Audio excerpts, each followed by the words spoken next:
ओम नमः भगवते वासुदेवाय। सनातन भक्ति वाणी में आप सभी धर्म प्रेमी भक्तों का हार्दिक स्वागत है। जो भी भक्त भगवान की पवित्र कथाएं सुनने के लिए इस स्थान पर आए हैं वे वास्तव में बहुत सौभाग्यशाली हैं, क्योंकि शास्त्रों में कहा गया है कि जो मनुष्य श्रद्धा से भगवान की कथा सुनता है उसके जीवन के अनेक पाप नष्ट हो जाते हैं और उसके भीतर धर्म तथा भक्ति की भावना जागृत होती है। भक्तों, पिछली कथा में आपने सूर्यवंश के महान राजा सगर, उनके 60,000 पुत्रों और राजा भगीरथ की अद्भुत कथा सुनी थी। आपने ये भी सुना कि किस प्रकार राजा भगीरथ की कठोर तपस्या से गंगा माता का पृथ्वी पर अवतरण हुआ और सगर के पुत्रों का उद्धार हुआ।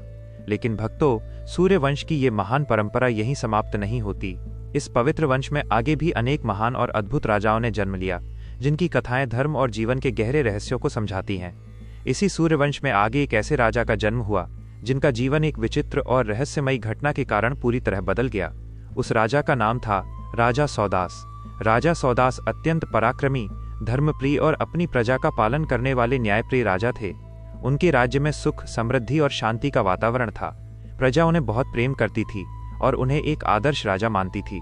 लेकिन भक्तों, एक दिन वन में शिकार करते समय राजा सौदास के जीवन में एक ऐसी घटना घटित हुई जिसने उनके भाग्य को पूरी तरह बदल दिया। ये घटना इतनी अद्भुत और रहस्यमयी थी कि आगे चलकर राजा सौदास को एक भयानक श्राप का सामना करना पड़ा और यही श्राप उन्हें एक समय के लिए राक्षस बनने की ओर ले गया। अब आगे क्या हुआ? कैसे एक महान राजा को इतना भयानक श्राप मिला और इस घटना के पीछे कौन सा रहस्य छिपा था? ये सब हम आगे की कथा में जानेंगे। एक दिन राजा सौदास अपने सैनिकों के साथ वन में शिकार करने के लिए गए। वन अत्यंत घना और रहस्यमयी था। राजा सौदास वन में घूमते हुए एक भयानक राक्षस के सामने पहुंच गए। वह राक्षस मनुष्यों को हानि पहुंचाने वाला अत्यंत क्रूर प्राणी था। राजा सौदास ने बिना देर किए अपने धनुष से उस राक्षस पर बाण चलाया। बाण लगते ही वो राक्षस वहीं मारा गया। लेकिन भक्तों, उस राक्षस का एक भाई भी था जो पास ही छिपा हुआ था। जब उसने अपने भाई को मारा हुआ देखा तो वो अत्यंत क्रोधित हो गया। उसने मन ही मन प्रतिज्ञा की कि वो किसी भी प्रकार राजा सौदास से इस मृत्यु का बदला अवश्य लेगा। लेकिन वो जानता था कि राजा सौदास अत्यंत शक्तिशाली हैं, इसलिए उसने छल का मार्ग अपनाने का निश्चय किया। कुछ समय बाद वही राक्षस मनुष्य का रूप धारण करके राजा सौदास के महल में पहुंच गया। वह स्वयं को एक रसोइया बताकर राजमहल की रसोई में काम करने लगा। भक्तों, अब वो अवसर की प्रतीक्षा कर रहा था ताकि वो किसी प्रकार राजा सौदास को बड़े संकट में डाल सके, और एक दिन उसे वही अवसर मिल गया। एक दिन महान ऋषि वशिष्ठ राजा सौदास के महल में अतिथि बनकर आए। राजा सौदास ने उनका अत्यंत आदर और सम्मान किया। उन्होंने अपने रसोइयों को आदेश दिया कि ऋषि वशिष्ठ के लिए उत्तम भोजन तैयार किया जाए। लेकिन भक्तों, उसी समय उस राक्षस ने अपने छल का भयानक खेल शुरू कर दिया। उसने भोजन में एक ऐसा कार्य कर दिया जो आगे चलकर राजा सौदास के जीवन की सबसे बड़ी विपत्ति बन गया। जब महर्षि वशिष्ठ के लिए भोजन तैयार किया जा रहा था, उसी समय उस राक्षस ने छल से एक भयानक कार्य कर दिया। उसने भोजन में मनुष्य का मांस मिला दिया। जब भोजन महर्षि वशिष्ठ के सामने प्रस्तुत किया गया तब उन्होंने ध्यान से उसे देखा। महर्षि वशिष्ठ महान तपस्वी और योग बल से युक्त ऋषि थे। उन्होंने तुरंत अपने ध्यान से समझ लिया कि इस भोजन में मनुष्य का मांस मिलाया गया है। यह देखकर वे अत्यंत क्रोधित हो उठे। महर्षि वशिष्ठ ने क्रोध में राजा सौदास से कहा, हे राजन, तुमने मुझे भोजन के रूप में मनुष्य का मांस परोसने का साहस कैसे किया? ये अत्यंत अधर्म और घोर पाप है। राजा सौदास ये सुनकर आश्चर्य में पड़ गए। उन्होंने विनम्रता से कहा, हे महर्षि, मुझे इस बात का बिल्कुल भी ज्ञान नहीं है। मैंने ऐसा कोई आदेश नहीं दिया है। लेकिन उस समय महर्षि वशिष्ठ का क्रोध बहुत बढ़ चुका था। उन्होंने क्रोध में आकर राजा सौदास को श्राप दे दिया। महर्षि वशिष्ठ ने कहा, हे राजन, क्योंकि तुमने मुझे मनुष्य का मांस खिलाने का अपराध किया है, इसलिए तुम स्वयं भी मनुष्य का मांस खाने वाले राक्षस बन जाओगे। भक्तों, महर्षि वशिष्ठ का यह भयानक श्राप सुनकर राजा सौदास अत्यंत दुखी हो गए। उन्हें समझ ही नहीं आ रहा था कि ये सब कैसे हो गया। लेकिन भक्तों, कुछ ही समय बाद सत्य प्रकट होने वाला था, और जब सच्चाई सामने आई तो महर्षि वशिष्ठ को भी इस बात का गहरा पश्चाताप हुआ। जब महर्षि वशिष्ठ ने राजा सौदास को श्राप दे दिया तब कुछ समय बाद उन्हें अपने योग बल से वास्तविकता का ज्ञान हुआ। उन्होंने ध्यान लगाकर देखा कि इस पूरे प्रसंग के पीछे राजा सौदास का कोई दोष नहीं था। ये सब उस राक्षस की चाल थी जिसने अपने भाई की मृत्यु का बदला लेने के लिए ये षड्यंत्र रचा था। सत्य जानकर महर्षि वशिष्ठ को अत्यंत दुख हुआ। उन्होंने राजा सौदास से कहा, हे राजन, तुम वास्तव में निर्दोष हो। ये सब उस राक्षस का छल था जिसने बदला लेने के लिए ये अधर्म किया। लेकिन भक्तों, ऋषियों के मुख से निकला हुआ श्राप कभी व्यर्थ नहीं जाता। इसलिए महर्षि वशिष्ठ ने कहा, हे राजन, मेरा दिया हुआ श्राप अब वापस नहीं हो सकता, लेकिन मैं इसे थोड़ा कम अवश्य कर सकता हूं। इसके बाद महर्षि वशिष्ठ ने अपने तब्बल से कहा, हे राजन, तुम जीवन भर राक्षस नहीं रहोगे, केवल 12 वर्षों तक तुम्हें इस श्राप का प्रभाव सहना पड़ेगा। भक्तों, इस प्रकार राजा सौदास को 12 वर्षों तक राक्षस के रूप में रहना पड़ा और उसी समय से वे कल्माशपाद नाम से प्रसिद्ध हुए।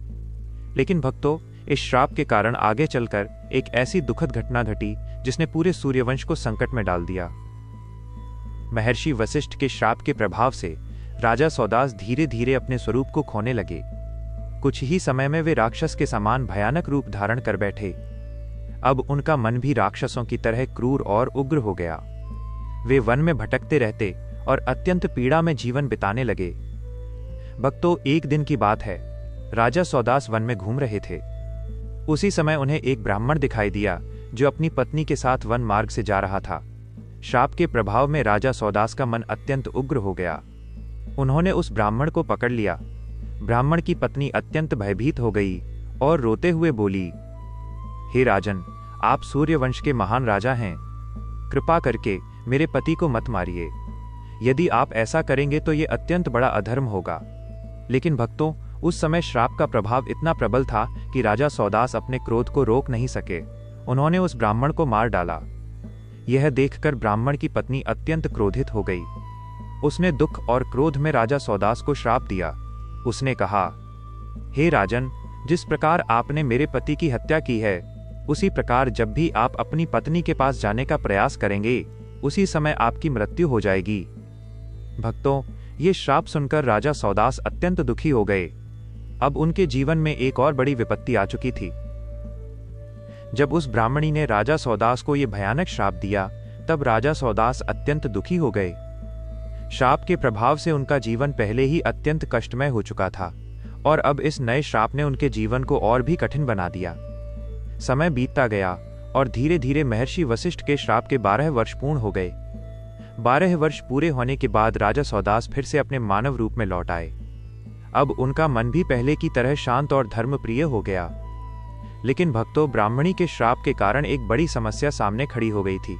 राजा सौदास अपनी पत्नी के पास नहीं जा सकते थे, क्योंकि जैसे ही वे ऐसा करते उनकी मृत्यु हो जाती।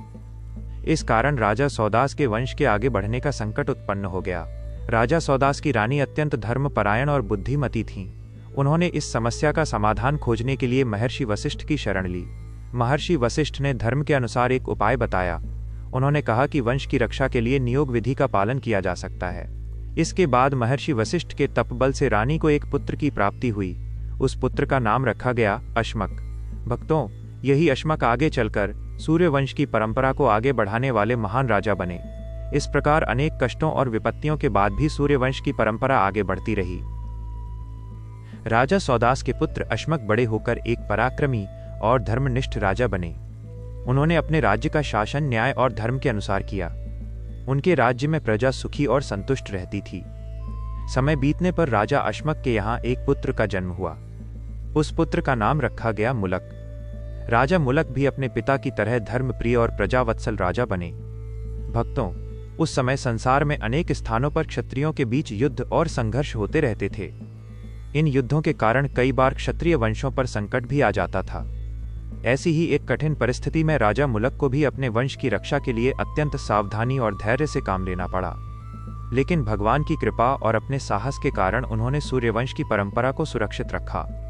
राजा मुलक के बाद उनके वंश में आगे भी अनेक राजा उत्पन्न हुए, जिन्होंने धर्म और न्याय के साथ अपने राज्य का पालन किया। भक्तों, सूर्यवंश की ये परंपरा आगे चलकर एक ऐसे महान राजा तक पहुंची जिनका नाम सुनते ही धर्म, मर्यादा और आदर्श जीवन की स्मृति जाग उठती है। और वही महान राजा आगे चलकर संसार में मर्यादा पुरुषोत्तम भगवान श्री राम के रूप में अवतरित हुए। लेकिन भक्तों, उस महान प्रसंग तक पहुंचने से पहले इस वंश में और भी कई महत्वपूर्ण राजाओं की कथाएं आती हैं। राजा मुलक के बाद उनके वंश में एक और पराक्रमी राजा उत्पन्न हुए। उनका नाम था खटवांग। राजा खटवांग अत्यंत वीर, तेजस्वी और धर्मनिष्ठ राजा थे। वे युद्ध कला में अत्यंत निपुण थे और देवताओं के भी प्रिय थे। एक समय देवताओं और असुरों के बीच भयंकर युद्ध होने लगा। देवताओं ने राजा खटवांग से सहायता मांगी। राजा खटवांग ने देवताओं की सहायता स्वीकार की और युद्ध में उनके साथ खड़े हो गए। भक्तों, उस युद्ध में राजा खटवांग ने इतना अद्भुत पराक्रम दिखाया कि देवता अत्यंत प्रसन्न हो गए। अंततः देवताओं की विजय हुई और असुर पराजित हो गए। युद्ध समाप्त होने के बाद देवताओं ने राजा खटवांग से कहा, हे राजन, आप हमसे कोई भी वरदान मांग सकते हैं। तब राजा खटवांग ने देवताओं से एक अत्यंत महत्वपूर्ण प्रश्न पूछा। उन्होंने कहा, हे देवताओं, कृपा करके यह बताइए कि मेरी आयु अब कितनी शेष है। देवताओं ने उत्तर दिया, हे राजन, आपकी आयु अब बहुत कम शेष है। आपके जीवन में केवल थोड़े ही क्षण बचे हैं। ये सुनकर राजा खटवांग बिल्कुल भी विचलित नहीं हुए। उन्होंने तुरंत पृथ्वी पर लौटने का निश्चय किया और अपने मन को पूरी तरह भगवान की भक्ति में लगा दिया। भक्तों, राजा खटवांग ने अपने जीवन के अंतिम क्षणों में भगवान का स्मरण करते हुए संसार के सभी मोह त्याग दिए। इसी कारण उन्हें परम शांति और मोक्ष की प्राप्ति हुई। राजा खटवांग के बाद उनके वंश में एक महान और धर्मनिष्ठ राजा उत्पन्न हुए। उनका नाम था दीर्घबाहु। राजा दीर्घबाहु अत्यंत पराक्रमी और न्यायप्रिय शासक थे। उन्होंने अपने राज्य का शासन धर्म और मर्यादा के अनुसार किया और अपनी प्रजा की रक्षा को ही अपना सबसे बड़ा कर्तव्य माना। राजा दीर्घबाहु के बाद उनके वंश में एक और महान राजा का जन्म हुआ। उनका नाम था रघु। भक्तों, यही वही महान राजा रघु थे जिनके नाम पर आगे चलकर पूरा वंश रघुवंश के नाम से प्रसिद्ध हुआ। राजा रघु अत्यंत पराक्रमी, उदार और सत्यनिष्ठ राजा थे। वे अपनी दानशीलता और धर्म पालन के लिए पूरे संसार में प्रसिद्ध थे। कहा जाता है कि राजा रघु ने एक बार विश्वजित यज्ञ किया। उस यज्ञ के बाद उन्होंने अपना सारा धन दान कर दिया। इतना ही नहीं, यदि किसी याचक ने उनसे कुछ मांगा तो वे उसे खाली हाथ कभी नहीं लौटाते थे। राजा रघु की यही महानता थी जिसने उनके वंश को संसार में अत्यंत गौरव और सम्मान दिलाया। भक्तों, राजा रघु के वंश में आगे चलकर कई महान राजा हुए और इसी महान रघुवंश में आगे चलकर एक ऐसे राजा का जन्म हुआ जिनके नाम से पूरी राम कथा प्रारंभ होती है। उनका नाम था राजा दशरथ और आगे चलकर इसी वंश में भगवान विष्णु ने भगवान श्री राम के रूप में अवतार लिया। राजा अजा के बाद उनके पुत्र दशरथ अयोध्या के सिंहासन पर बैठे। राजा दशरथ अत्यंत पराक्रमी, धर्मनिष्ठ और अपनी प्रजा से प्रेम करने वाले महान राजा थे। उनका राज्य अयोध्या नगरी में था, जो उस समय संसार की सबसे समृद्ध और पवित्र नगरी मानी जाती थी। राजा दशरथ युद्ध कला में अत्यंत निपुण थे और उन्होंने अपने पराक्रम से अनेक शत्रुओं को पराजित किया था। लेकिन भक्तों, उनके जीवन में एक बड़ी चिंता थी। इतना महान और शक्तिशाली राजा होने के बाद भी उनके यहाँ कोई संतान नहीं थी। राजा दशरथ को यह चिंता सताने लगी कि उनके बाद सूर्यवंश की परंपरा कैसे आगे बढ़ेगी। इसी कारण उन्होंने महर्षि वशिष्ठ और अन्य ऋषियों से परामर्श लिया। ऋषियों के मार्गदर्शन से राजा दशरथ ने एक महान यज्ञ करने का निश्चय किया। इस यज्ञ का नाम था पुत्र कामेष्टि यज्ञ। भक्तों, यही वह यज्ञ था जिसके परिणाम स्वरूप आगे चलकर भगवान विष्णु ने स्वयं इस पृथ्वी पर अवतार लेने का निश्चय किया। और इसी यज्ञ के कारण अयोध्या में एक दिव्य घटना होने वाली थी।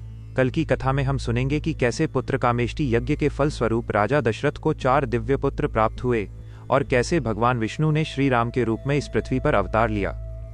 यदि आपको आज की यह पवित्र कथा पसंद आई हो तो वीडियो को लाइक अवश्य कीजिए, कमेंट में अवश्य लिखिए जय श्री राम। और यदि आप सनातन धर्म की ऐसी ही पवित्र कथाएं प्रतिदिन सुनना चाहते हैं तो सनातन भक्तिवाणी चैनल को सब्सक्राइब अवश्य करें।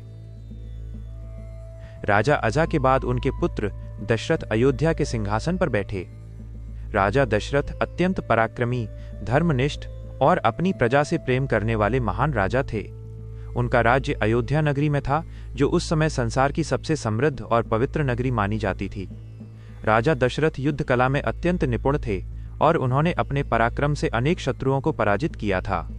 लेकिन भक्तों, उनके जीवन में एक बड़ी चिंता थी। इतना महान और शक्तिशाली राजा होने के बाद भी उनके यहाँ कोई संतान नहीं थी। राजा दशरथ को यह चिंता सताने लगी कि उनके बाद सूर्यवंश की परंपरा कैसे आगे बढ़ेगी। इसी कारण उन्होंने महर्षि वशिष्ठ और अन्य ऋषियों से परामर्श लिया। ऋषियों के मार्गदर्शन से राजा दशरथ ने एक महान यज्ञ करने का निश्चय किया। इस यज्ञ का नाम था पुत्र कामेष्टि यज्ञ। भक्तों, यही वह यज्ञ था जिसके परिणाम स्वरूप आगे चलकर भगवान विष्णु ने स्वयं इस पृथ्वी पर अवतार लेने का निश्चय किया। और इसी यज्ञ के कारण अयोध्या में एक दिव्य घटना होने वाली थी। कल की कथा में हम सुनेंगे कि कैसे पुत्र कामेष्टि यज्ञ के फल स्वरूप राजा दशरथ को 4 दिव्य पुत्र प्राप्त हुए और कैसे भगवान विष्णु ने श्री राम के रूप में इस पृथ्वी पर अवतार लिया। यदि आपको आज की यह पवित्र कथा पसंद आई हो तो वीडियो को लाइक अवश्य कीजिए, कमेंट में अवश्य लिखिए जय श्री राम। और यदि आप सनातन धर्म की ऐसी ही पवित्र कथाएं प्रतिदिन सुनना चाहते हैं तो सनातन भक्ति वाणी चैनल को सब्सक्राइब अवश्य करें।